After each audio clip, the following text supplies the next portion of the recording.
When he pulls the graphic down. Yeah, I think he's doing like a full screen or something. Okay. Yeah. So when he pulls that down, Okay. just make it count yourself. 1, 2, ready, go. Yeah, and then once that happens, you're good. All right. Just be on the lookout because I guess I'll. Oh, you know what? If you hand me my phones, and I can always text you or whatever. Yeah. Which one? This one? Yeah. You can get that in the background? He's making noise. You have a mute on that? Oh, I did. I don't know how it works.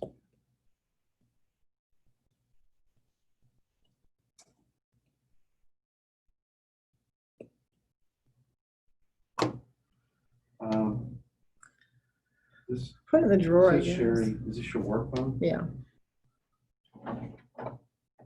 Let's still be muted a little bit.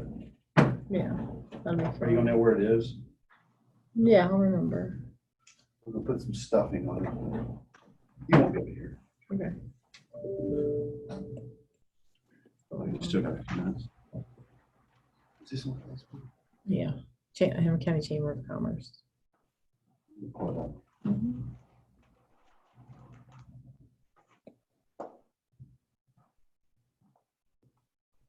Hey guys.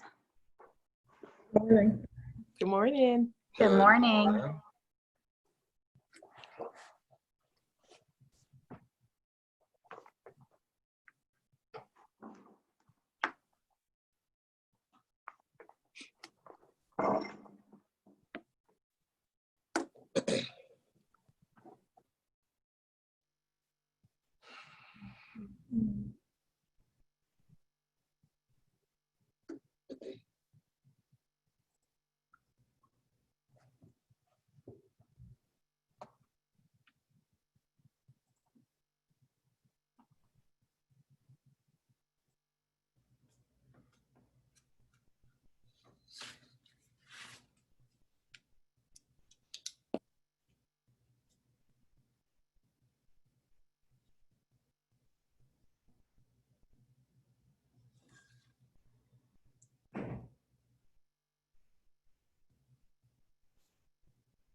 What is it?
I guess, yeah, at some point. Yeah. I'll watch it. See, Okay. you're on camera, so Okay. should be getting ready to pull that down. All right. Thanks. All right, I'll leave this prior.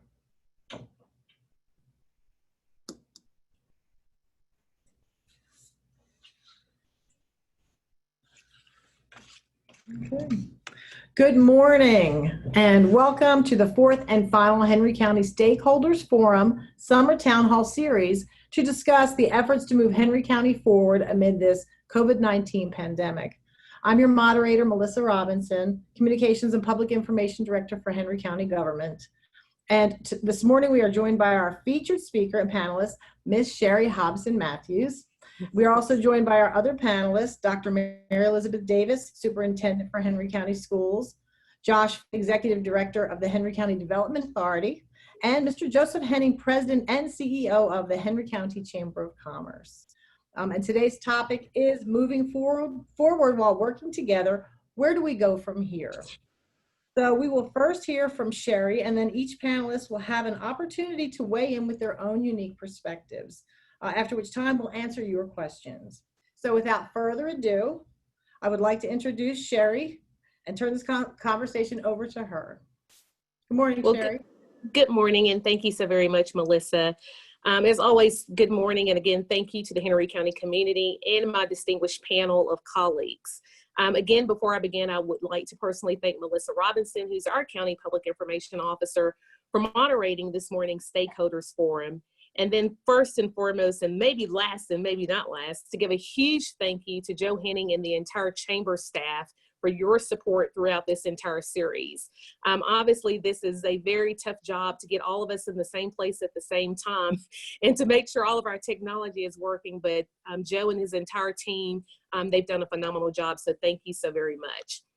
So on June 8th, our superintendent, Dr. Mary Elizabeth Davis, kicked off our town hall meeting with a snapshot of what happened on March 13th as our school system transitioned into a remote learning environment within 72 hours. On June 22nd, our chamber president and CEO highlighted diversity, equity, and inclusion in Henry County, recognizing the need to have conversations surrounding the benefits of promoting diversity within our organizations by creating diverse workforces.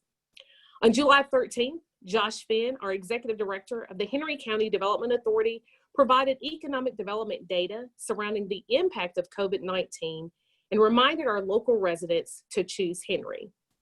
And on today, July 27th, I will close out our final Summer Town Hall series with moving forward by working together. Where do we go from here? So on March 17th, our public information team released its first of many COVID-19 related press releases. But this one stood out as it stated that the Henry County government offices would be closed for 1 week. Here we are 4 months and a few days later, and while our offices aren't closed, the way we conduct business is quite different. Our morning work arrival is quite different. It includes 3 questions being asked and your temperatures being checked.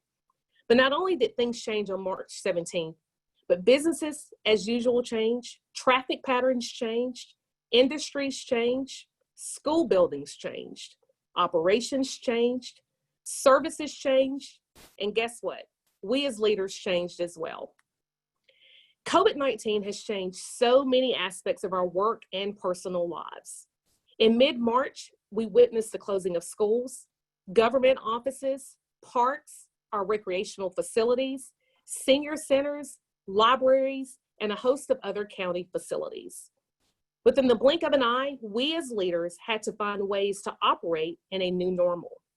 Under uncertain circumstances, knowing that every decision would be questioned, every change would be difficult, but through collaboration, coordination, communication, difficult decisions and opinions, recommendations, guidance, and varying priorities, yet one common theme: we are Henry Strong.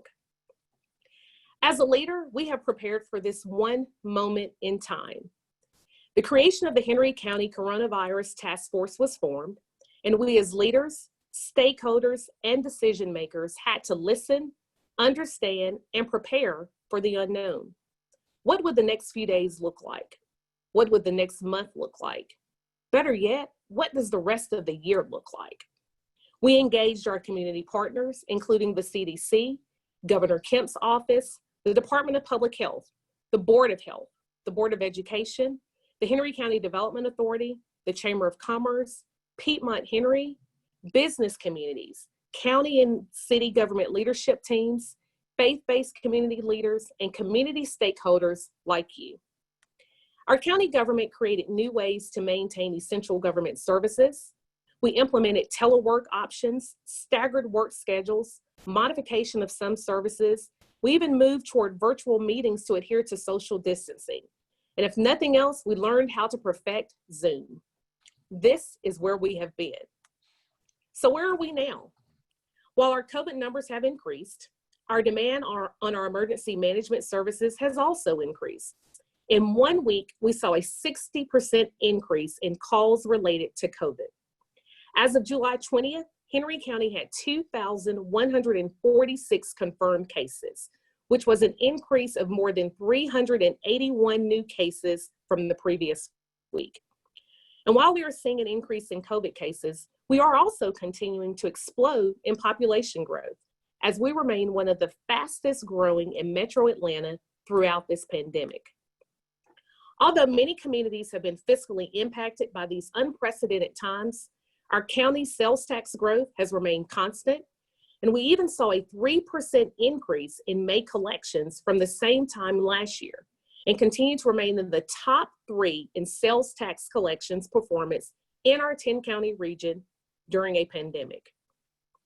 Our county government has also reopened most of our services and programs, with our senior centers remaining closed.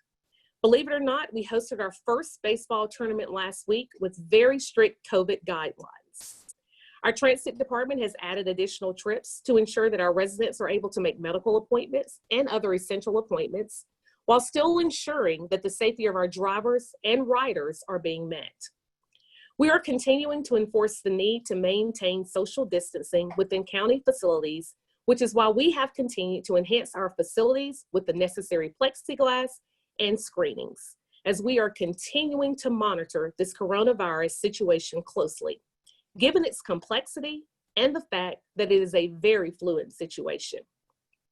Our emergency management team provides daily updates and remains in constant contact with our District 4 Health Department staff. Our emergency management agency also continues to be the backbone of identifying needs within our community and serves as the primary resource for those businesses in need of PPE. We have modified our operational procedures and policies to guide us to ensure the safety of our employees and our citizens, which is why we have continued to have all persons to have their temperatures taken while at county facilities.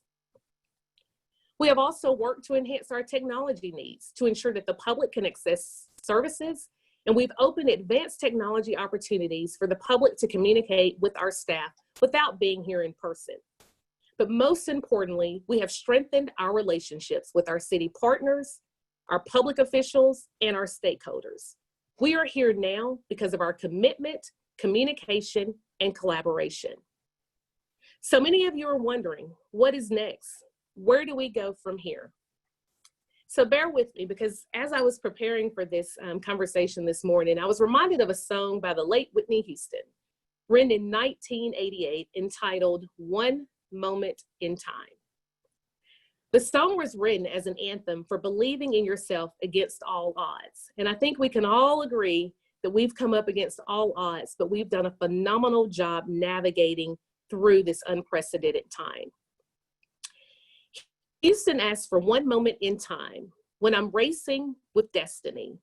Then in that moment of time, I will feel eternity. We as leaders have continued to believe in each other.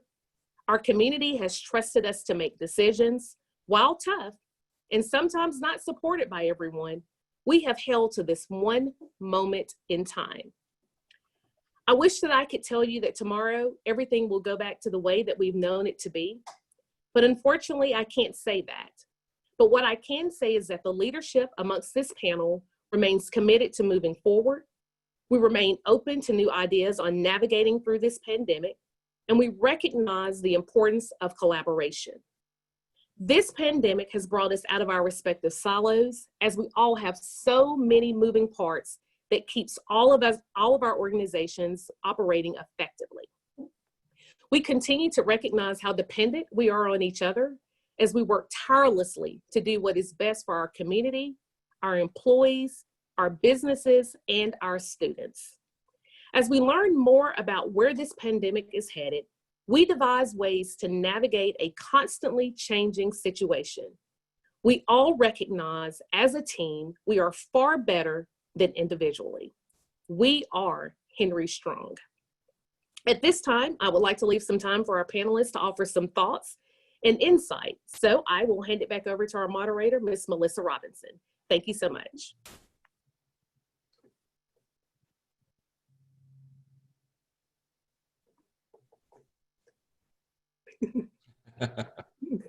Now I can talk. Okay, sorry. So thank you, Sherry.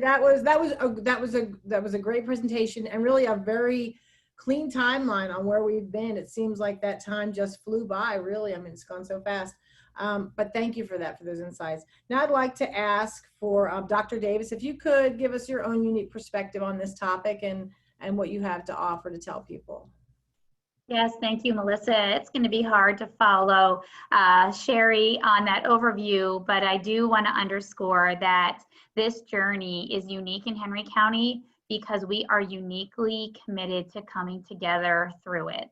And right now, this fourth episode of this Town Hall Summer Series with the representatives of different agencies demonstrating our commitment to navigating these uncertain and unusual times actually together is going to be a differentiator for our region, our state, and our country. And it is true that that it has not been a simple task, but knowing that our attempts to bring the complexities to converge together on behalf of the citizens and the community we so proudly serve is a very convicted commitment of this group on the screen. We in the school system absolutely recognize the role that public education plays to stabilize, strengthen, and foster a positive future for one's community.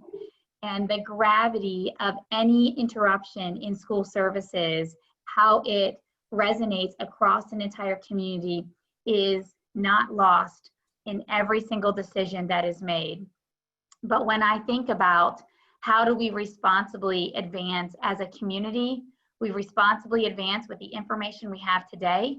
Decisions that need to be made today are not the decisions that need to be made a month from now, 2 months from now, 6 months from now. And our unique ability to take what has been historically perceived as bureaucratic institutions in America and make them agile, capable of pivoting as information changes is really, I think, where we are today. And so, Sherry, as you know, we have discussed that public schools are going to start remote on August 17th. But today, we welcome back our teaching and our support services workforce. It is our first day of the school year, and we are excited to make it exceptional, no matter what crazy and odd conditions we have to do that in. And it's through the partnership with the Chamber and with you, Sherry, and with the Economic Development Authority that we welcomed 400 new teachers to our workforce last week, and we celebrated them. I think in my social media post, I said, we welcome them home to Henry, where only in Henry are we like a family, bringing the Chamber to each one of our schools to serve lunch, bringing representatives from all of our small businesses to come and celebrate the workforce of our school system. And that's going to be the opportunity upon us, is to continue to do this together.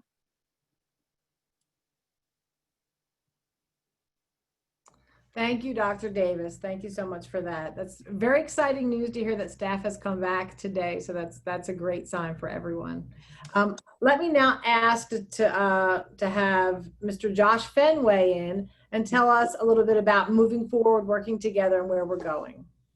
Yeah, and appreciate everyone coming together again today. I think this has really been very beneficial for us, because in times like these, it's tough for us to get out to the public.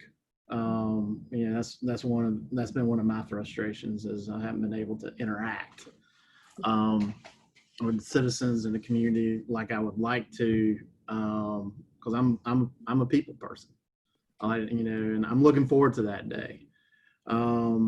This has been an unprecedented time. One of the themes that I've kept on whiteboard behind me just to remind myself, and I usually like to change it out every 3 weeks.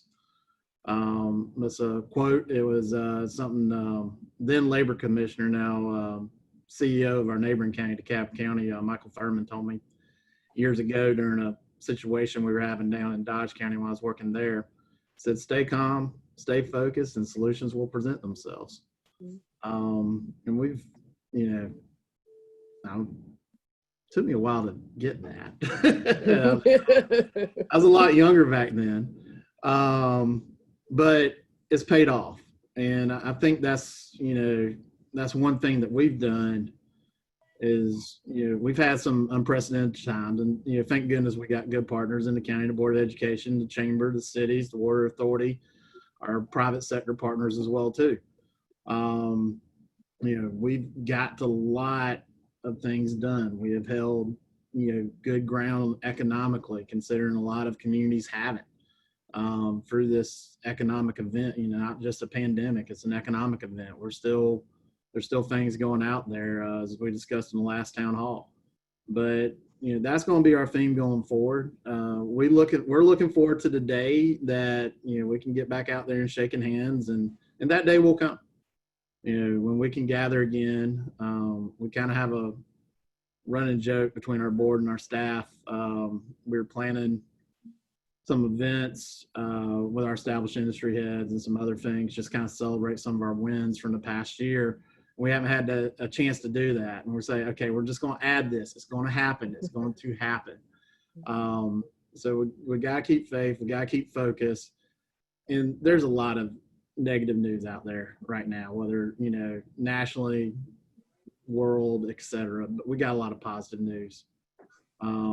We need to take some time and celebrate those wins as well, too. We really do. Just to keep a good, because a lot of hard work goes into that, and with various folks, whether it's Piedmont Henry, the school system, what they're having to do and adjust, to go forward under these conditions, the county, the cities, various other things. A lot of hard work's going in there. Let's take a minute and appreciate that we're able, to come together as a community and keep moving forward during these times, because it's very easy to put up in a shell and lose momentum, and we haven't. That's, we're going to stay committed to keep going forward, keep moving forward at that. And we're looking forward to, business as we knew it coming back. There'll be some lessons learned through all of this and new ways of doing business, but we're really looking forward to that day. And it's going to happen. It's just a matter of when, not if.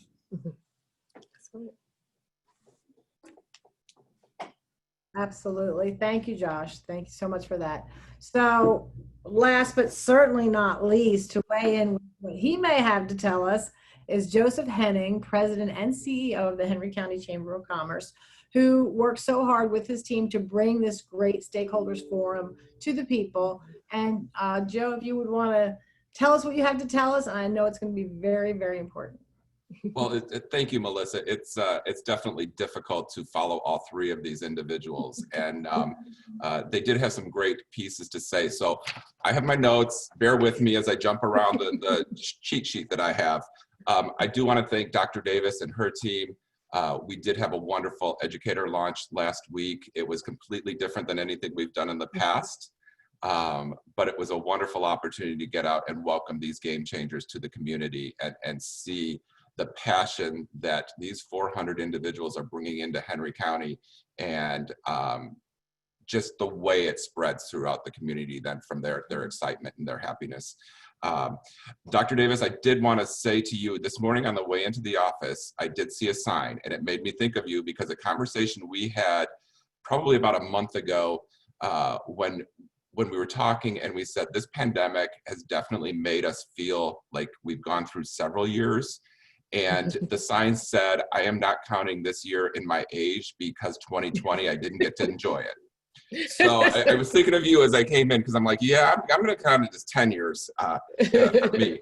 But it's been one of those experiences that I think when we look back on, definitely the four of us, but I think this community as a whole is going to look back at it as the silver lining in it is that we really did find the opportunities to come together to solve these problems that we did together, but we moved it further faster than anybody else could have, because we really saw those opportunities to partner, to collaborate, and to move on.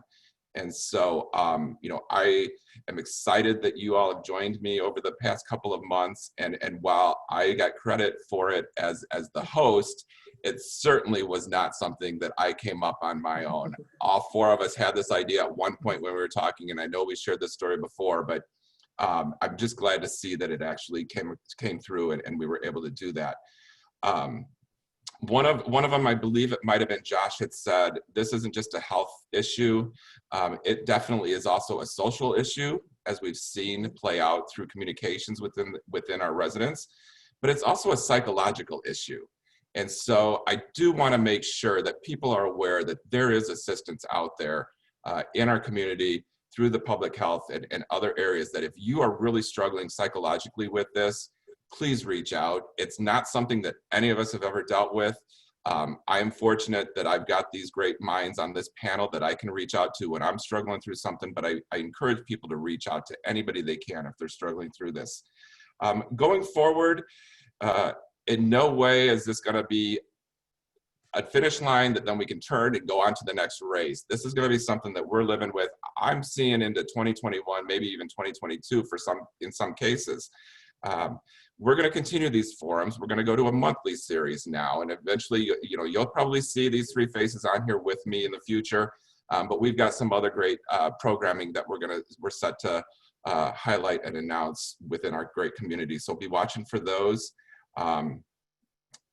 Always there's the census talk. We've got a couple more months left with the census. Right now, Henry County is at 66.2% response rate. Yes, 0.2.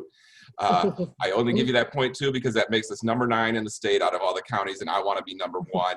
We're getting close to our 2010 final tally, but we're not anywhere near being done. And so I really hope that people are out there participating in the census. I challenge any of our people that come into contact with customers, whether you're a cashier or a server, anything like that, ask those people if they have completed their census. The more people we have talking about the census, the more we're going to get that accomplished, and that is so important. That is important to Sherry and her team.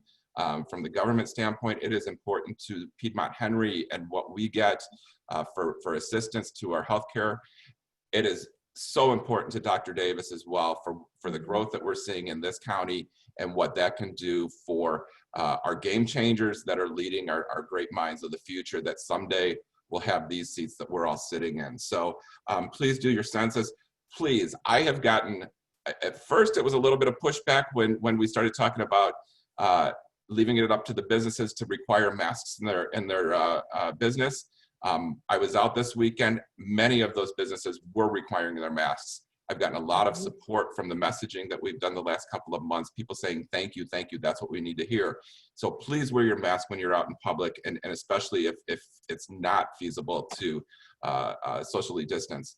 I think as I look around this chicken scratch all over on this paper, I think I've only got one piece left. Part of what this pandemic has done from a sociological and a psychological place has really forced the conversation around systemic injustice, racial equality, diversity, equity, inclusion, wherever you want to be with that. It has really forced that conversation to the forefront. And I am fortunate that I have a great team internally, as well as a number of volunteers and board members to lead. And last fall, we did announce the Diversity, Equity, and Inclusion Initiative. What has happened is that we have really pushed that forward in what we're doing. And so tomorrow we'll have the second in our series of community dialogues around the book. So you want to talk about race, and I've got a great set of individuals. This will be moderated by Kina Caesar with Ameris Bank, and it will include Anita Sue with Gezos. It'll be, I should have pulled these names up, but we've got the diversity director with Mercer University, and some great conversations out there that we're going to have around race. And it's not something, we're scheduled for an hour, but this is something that I hope we have more and more momentum behind it, that we are able to get this into the conversations within schools, within universities, within faith-based institutions, wherever we can have the conversation. Even our employers need to be looking at some of these conversations. And so we're hoping that this will continue on as well, and we'll have a complete series at least through 2020, if not into 2021. So that was everything that I had on my cheat sheet list. Melissa, thank you. And I will turn it back to you. That's great. Thank you, Joe. That was wonderful information, and you covered a lot of topics there. So that's bring it full circle for us. I like that. So we're gonna go on to some questions, and I do have a couple of questions that came in earlier, and this one is going to go to Ms. Hobson Matthews, and that is, how does the county prepare for the unknown? Meaning, if there's a second wave of coronavirus in the fall, how do you start to think about those decisions now when it hasn't happened yet? So that's a great question. We are always thinking about tomorrow. We have already developed a COVID-19 protocol where we have various phases to this pandemic. Right now, and I may have mentioned it during our last stakeholder forum, but we have actually created what we call a redundancy operational system, meaning that we've taken our employees and we've split them into various locations in the event that we have a major outbreak in our administration building. But our emergency management team and our public safety team, they are working diligently every day, making sure that we're prepared for the next day. One of the things that we've also focused on is making sure that we are staying consistent and in line with the regulations that are set forth, not only by CDC and the Department of Public Health, but specifically based on the executive order that Governor Kemp has released. And so we are constantly checking that. We're constantly making sure that we are in line with what's going on. I do believe that, listening to the information that we've received over the course of the last couple of weeks, and specifically from our hospital partners, we are continuing to see an increase. We are continuing to get to that point where our levels are not being flattened. And Joe said it best, we can't make you wear a face covering, but it is highly, highly recommended that you do that in order to help to flatten this curve. We have to stay in coordination, not only with the individuals that are part of this panel, but you heard me mention Piedmont Henry, Department of Public Health. Those are all partners in this entire conversation. And believe it or not, we're all intertwined in one big ball to try to make it work. So Melissa, I think that the bottom line is that we prepare every single day. We meet with our senior leadership team every single day. We actually have what we call situation reports, where we identify, what are those issues that are going on internally. If I were to come in tomorrow and say, Henry County government is going to be closed for the next 2 weeks, how would we operate? Do we have the technology that we need? Does everyone have a hotspot? Can we make sure that our vendors are paid? Can we make sure that our employees are being paid? Have we contacted the banks to make sure that we may have a large amount of cash that's on hand that we need to make sure that those funds are deposited? And so our team has done a phenomenal job identifying and working through making sure that we already have a plan. It's hard to plan for something without a plan. And while the pandemic certainly hit us, with no preparation, it was obvious that we already had the workings working.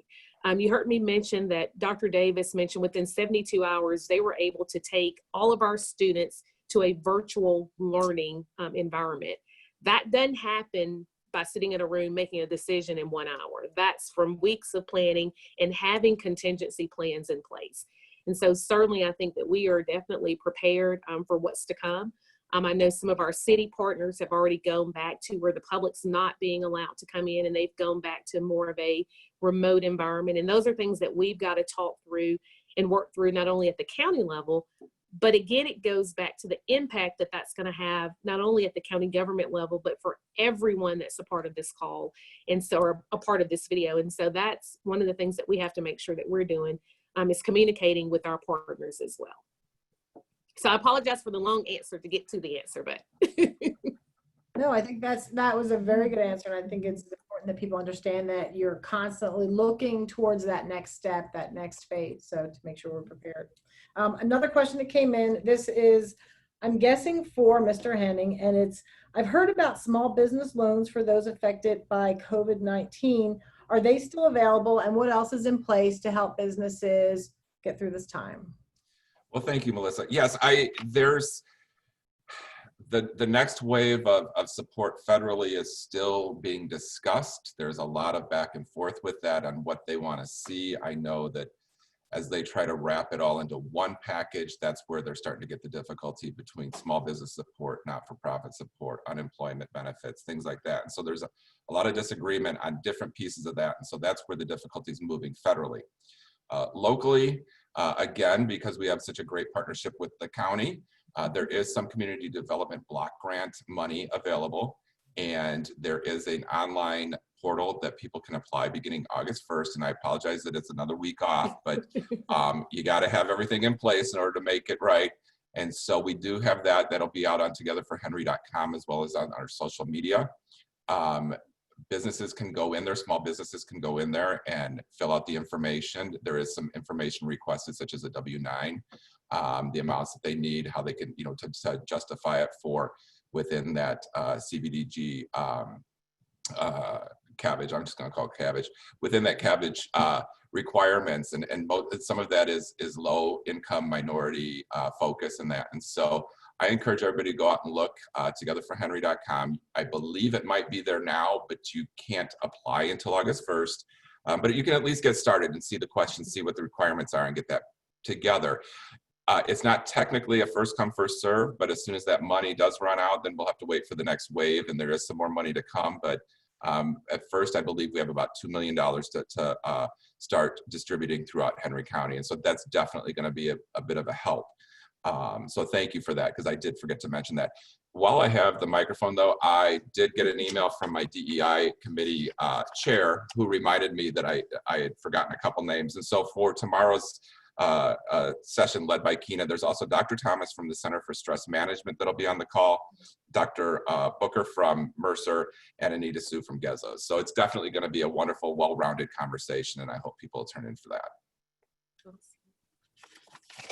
Amazing. Thanks for the add-on. We appreciate that extra information. So, and this next question came, and I'm not really sure who would take it, but this is up for grabs. I've heard about CARES funding to help people in the community. What would that mean? What would that money go for if the county receives any? And I know that's probably a pretty big question, but I'm gonna leave it to whoever thinks they can answer. I will. I'm going to just say real quick, and then Sherry might need to add on to that, but I believe that they're seeing the CARES Act and they're seeing the Community Development Block Grant as two separate pieces. Unfortunately, it is the same issue. And so when I talked about the cabbage, that's also the CARES Act. That is correct. Joe is absolutely correct on that. So thank you, Joe, for that look. Okay, and we have a question for Dr. Davis, and that question is, it looks like all students will start virtually back for the first 9 weeks, and then after that, how will that plan be formulated, when we start looking at that? Thank you, Melissa, for that question. It's actually not dictated by a time frame right now, and our Board of Education certainly has a real interest with seeing schools filled with kids back on campus. But we are only in the position we are in because of our community's current COVID-19 positive increase. And so there are some health metrics that the Georgia Department of Education is recommending contribute to our decision guide on the right time for the community to appropriately reopen the campus instruction. And so we're in really progress on developing that health matrix that uses specific data from the Department of Public Health District 4 officials on the positive case, really what we refer to as spread. And really we are only in the situation we are in because of that current spread and the climbing numbers that we've experienced in Henry County. And we're optimistic that through the increased efforts of our local businesses, the strongly encouraged face masks, the social distancing, that we're going to start to also see that decline. And while we're watching those metrics, our goal is to better publicly communicate those metrics so that we can start to see the anticipated reopening of campuses. And that should all develop in the next couple of weeks. Dr. Davis, I have a follow-up for you as well, Melissa. I hope you don't mind. But I know personally that your team has done a great deal of work over the summer, looking at the instructional models and the curriculum. And can you give us a bit of a brief on what's different from the spring and you going remote to you starting the class year or the school year, and how that's different, so that might put a few more parents in that at ease as they see how you're looking at starting the school year?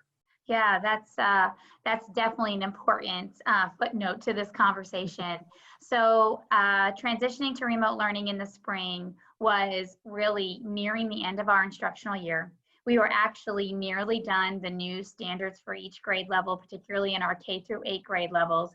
And we yet had a lot of weeks of instruction left. And we made some decisions about the academic standing of students, including attendance and our grading approach that really allowed students to lever their good work in the third quarter to sustain them for the rest of the year. Well, we're starting a new school year, so for starters, it will be far more structured. We now better know how to schedule the day. We better know how to schedule direct instruction balanced with independent work, including group work, including the submission of assignments, the grading as aligned to our grading policy, and expecting attendance and participation as aligned with our attendance and participation expectations. And so that is going to provide a more substantial structure that can be depended upon. And then the second part of that is our preschool, kindergarten, first and second grade students did not have a district device that was issued to take home with them. Their district device had always stayed in their classroom. And this time we are prepared to distribute all of our district devices for our pre-K, K1 and 2. And that is on top of already our 3rd through 12th graders getting a device. Differentiator in the region and state, very rare that you have an entire district where every student is given a computing device. We also are better equipped to mitigate any broadband internet access gaps that families may experience. And so I would highly recommend any family be in touch with their local school principal if there is a need for broadband internet support, because our schools are not going to be closed to the public. When we shut down in the spring, we did not reopen our campuses because we did a full fumigation and disinfection and complete cleaning on all of our air filtration system. And we then shut it down. We did not access it even if you needed to get your cable cord to plug in your laptop. So that will not be the case. We will have staff on site based on our return to work protocol. And our classroom teachers are going to have a choice of teaching from their classroom on campus or standing up their classroom in their home environment. But if that teacher needs to go get instructional resources, they can make an appointment with the school principal and do that. If a family needs to repair their device, they can make an appointment with the school principal and get on campus and repair that device. There's just potentially a lot richer way that we can be connected to that campus while not being fully in that campus. And so we really see a lot of that as improving the context in which remote learning will occur. And in addition, our teachers now have 3 weeks of professional development and lesson plan design in collaboration with their peers in order to build more effective and ready to go instructional environments for kids. They had no planning time. They had no preparation time. They had no collaboration time when we made that transition in 72 hours. And so, it is our goal to monitor effective instruction. It is our expectation that teachers can bring grade level standards to life for kids. And our plan is to support teachers in doing so. Any family that has a question about their child's instruction definitely needs to reach out to that child's teacher, and then if necessary, advance that concern to the assistant principal or principal of that school, because it is our intention to provide a quality learning experience, albeit we are saddened to say remote at the start. Thank you. Thank you. I think that a lot of what I've heard from the community is just that without asking for any information, they just assume that in part it would kind of be a free-for-all. And I think you sharing that information with the community makes it a lot clearer that it is going to be structured. There are going to be expectations. And so I thank you for that. And for everything else you do. Thanks. Thank you. Thank you very much, Dr. Davis. Sherry, this next question is for you. And it's, will there be more testing sites opened in Henry County, and who makes that decision? That's a great question as well. So currently we do have one testing location that is being managed by the Department of Public Health, which is at the Heritage Senior Center. On last week, they actually changed the hours of operation beginning at 8 and then concluding at 12:55 every day, just due to the heat index and the amount of heat and with them being outdoors. Our emergency management agency director, Don Ash, has been in conversation with the Department of Public Health, and it is my understanding that they're looking at a secondary location, which will either be in the Locust Grove or Hampton area. The Department of Public Health makes the determination in terms of where those locations will go. And there are some very strict guidelines and regulations that they're looking for. We've had a number of individuals that have volunteered their churches, their business locations, but there are some very particular requirements specifically that DPH needs in order to set up what we call a pop-up location. For example, it needs to be an area in which no one else has access to the area, because it is a very highly, and I won't say contaminated, but contaminated area in terms of people coming in and having those tests being taken. But we hope that we will be able to release this week the new pop-up location. What we're trying to do is identify areas within the community in which we're seeing a higher number of COVID positive cases. For those that are tracking DPH numbers, we are seeing an increase in the areas of the city of McDonough and Stockbridge. And I want to make sure I provide some clarification when I say the areas of the city of McDonough and Stockbridge. The way the tests are taken, it's based on your zip code. And so if your zip code is within those where the numbers are, at least where the number of positive cases are. And so we definitely want to continue to partner with the Department of Public Health and make ourselves available should they identify areas. But again, if there are businesses out there that want their areas to be considered, we can certainly provide that information to our district office, who will then make a determination on whether those particular locations meet their criteria. Great information. Thank you very much, Sherry. This actually falls on the heels of what you just answered, because another question was, when do you anticipate that senior centers may reopen? So we are still following the governor's executive order. And while there is currently no shelter-in-place order in place, the governor has definitely made a conscious effort to make sure that our medically fragile community stays in place until such time that we are able to try to get our numbers down. Our senior services department has done a phenomenal job trying to ensure that meals are still being provided to our seniors. We are still doing in-home healthcare services through our certified nursing assistants. And then we are, for those seniors that have the ability to access technology, we are doing some virtual activities with those seniors. So I understand that our seniors would love to get back in our senior centers, and we too want those seniors back moving, but we definitely want to make sure that we are protecting not only our seniors, but our staff as well. So again, we are looking. I also want to just announce, because I have to say that I have the best staff out there, but they're watching this as well. And my EMA director has just sent me a note that we are looking at August 6th for our next pop-up location. And that is going to be, and I will tell you all, it just breaking news. Breaking news, yes. August 6th, it's going to be in the city of Hampton at Coley Park, which is located at 79 West Main Street, and it will be from 8 a.m. to 1 p.m. So thank you, Mr. Ash, for always looking out for the county manager and for sharing that information. Mr. Ash is always on it. So that's right. Job. He really is. So this question is about schools. Will lunch be served to students? I guess they're not there. And then how are after school activities and clubs being handled? So we have continued to provide breakfast and lunch service for our families through the summer, through our summer feeding program, and then we will extend that summer feeding program through to August 12th. Just last week, we submitted our application to the federal U.S. Department of Ag. The USDA is the provider of food programs in schools, and to continue our summer feeding really straight into the fall. We have no reason to believe that won't be approved. It's just a matter of waiting for authorization to expand the dates of that program.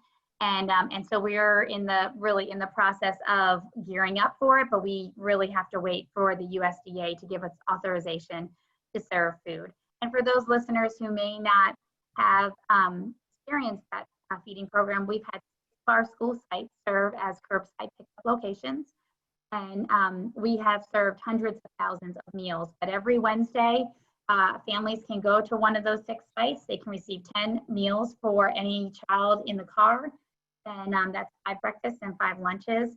And our food and nutrition employees have been ultimate heroes in continuing to come to the work site and prepare meals and distribute to our families without stopping ever since March 13th. So incredibly proud of our food and nutrition team, and certainly look forward to being able to announce exactly what we are approved to structure after August 12th. Oh, and after school activities, I'm sorry. So our high school athletics are governed, and so our middle school athletics governed by Georgia High School Association. And our high school athletics have been proceeding through a return to play framework that the Georgia High School Association has put in place. And that return to play framework has our all fall sports starting competition on August 6th and football following 2 weeks later. We are still waiting on confirmation of how fans are to be handled and how stadiums are to be handled. But as of right now, our athletes are practicing in what's called now pods, another new word for our COVID-19 language. And pods are limited to the number of students by executive order. So we're up to 50 at this time. And anytime there's a positive case of COVID in one of those pods, that entire pod quarantines for 2 weeks. And that could include a coach, that could include other athletes.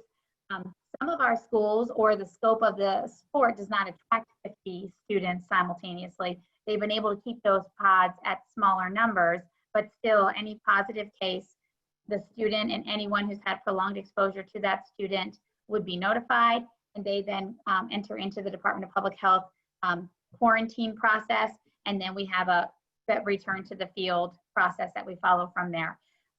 It's gone very smoothly. Also had a very successful summer school program where 115 students came to 4 different school campuses and learned on site.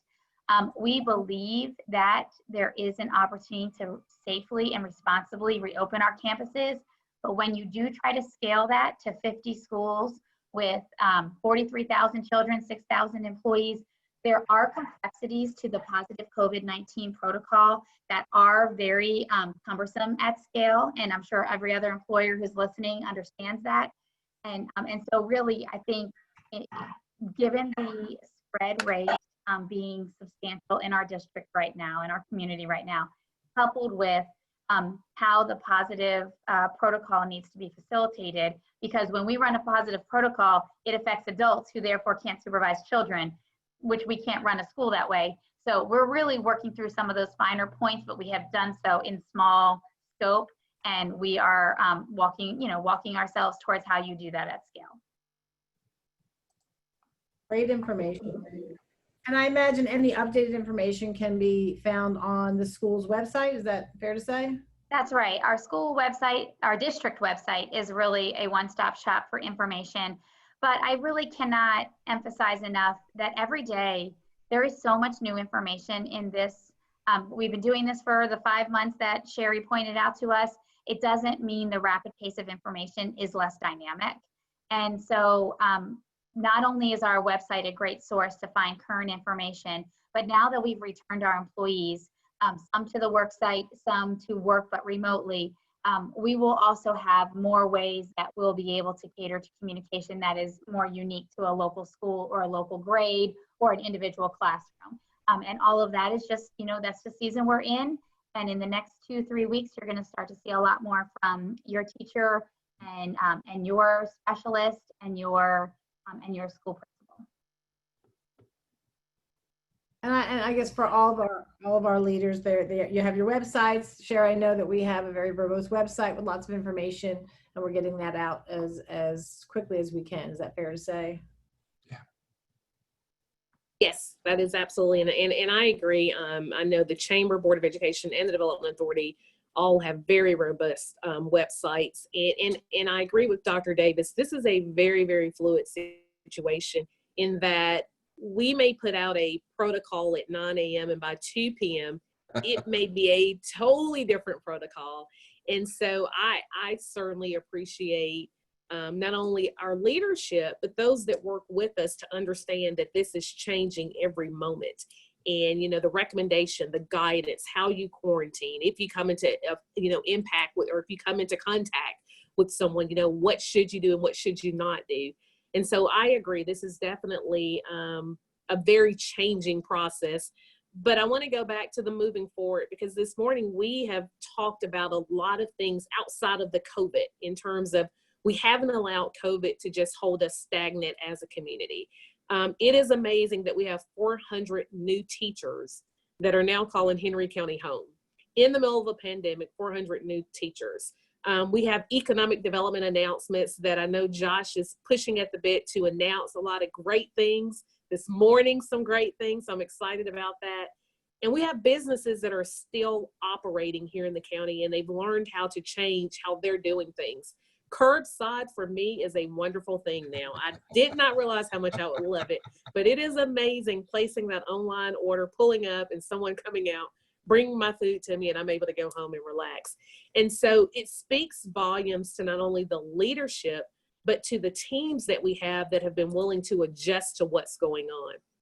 Another great thing is, and I haven't announced it yet, so I hope my board members don't mind, but we were recently evaluated by Moody's credit rating agency, which is the second credit rating agency that's out there. And we received notification that they have now pushed us up to a AAA bond rating, which is phenomenal in the middle of a pandemic. And so it goes to, while we as leaders have operated on this ever-changing pandemic, we also recognize the importance of continuing to make sure that our organizations are operating. And Joe, I appreciate the question that you raised to Dr. Davis, because I think that's what parents want to know, that there is a plan and that you all have been planning for a number of months in terms of what will that return to work and return to school look like. So Melissa, I apologize for saying all of that, but I thought it was important for the group to hear that, we do collaborate, we do communicate with each other. And when the school board, the decision was made for our students to not return to school, I remember talking to Dr. Davis, and she says, I want to make sure that everybody's taken care of. I want to make sure that this doesn't have an impact on your organization. And if it does, how do we work through it? What can I do to help you? And so I appreciate Dr. Davis, Joe, and Josh, because we definitely have to have some sounding boards that we have to talk through, especially those days when we think we've made the right decision. And then we go back and we question ourselves 3 or 4 times, like, did I do the right thing? But it's definitely good for us to have these conversations. So I appreciate this summer series that we've had. And certainly, Melissa, thank you so very much. And I'm not sure if more questions have come in, but I just want to thank you for what you've done and for each of you all, because I think everyone's had their moderators. And so, again, kudos to the entire team. I would like to add too, before I turn it back to you, Melissa, to wrap up, and thank you, Sherry. Thank you to the group. I think I can say for myself, I think you'd all agree that we're very fortunate as leaders of our organizations that we have the wonderful teams in place that we do have. Because this last 5 months would have been a heck of a lot more difficult if we didn't have that support within the internal organizations. And for me, for my team to shift gears, and Josh, like you had said, Gary loves to be out there. He's our director of membership. He is out there talking to those members. He's stopping in and visiting, and he can't do that. And so he has found other ways to engage them. And the Zoom, his knowledge of Zoom now is great. He is the one that took over for our webinars and our podcasts, or for our webinars and all of that. And so I am able to do what I do because I've got a great team, and we all feel that way, I believe. I think the other thing, and Sherry, you mentioned this as well, the innovation. We've seen it within the business community and within our own organizations as well. And there are many out there many counties and organizations out there that are not in the fortunate place that we are. I mean, there are school districts talking about furlough days. There are chambers of commerce closing their doors and shuttering and not being that voice of that business community in their respective areas.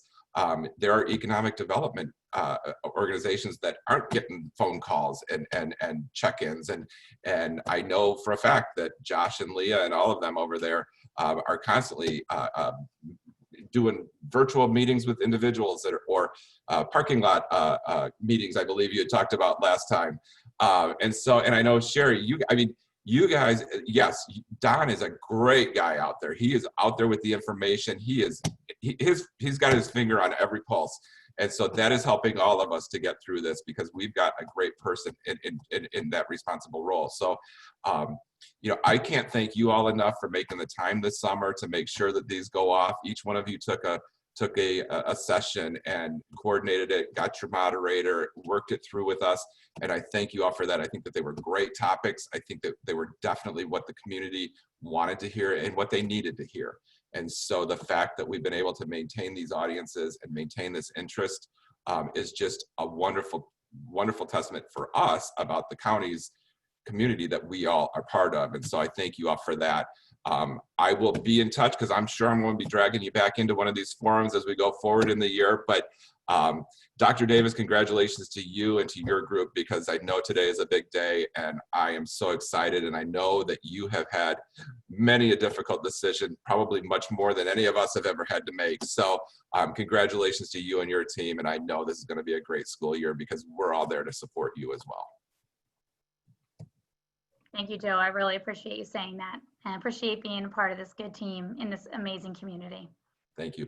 And I'm also excited that Josh is now the newest member of the team. I no longer have to hold that title. So, Melissa, I'm going to turn it back to you to wrap us up. Thank you. Thank you, Joe. This has been a great series of meetings, and I know you're all so busy, but it's great to see this collaboration at this level, and we see true leadership right here, and we thank you. I also want to let our viewers know that all of these town hall meetings in this series have been recorded, and they're available on the Henry County Chamber's YouTube channel and Facebook page. If you'd like to see these again, get this information again, it's all very important and pertinent. Let them know that. And we encourage people to share this information with others so they can also be informed, because we're all better off if we know more about what's going on. I want to thank the panelists. I also want to thank the viewers, and make it a great day. So thank you. Thank you all. Thank you.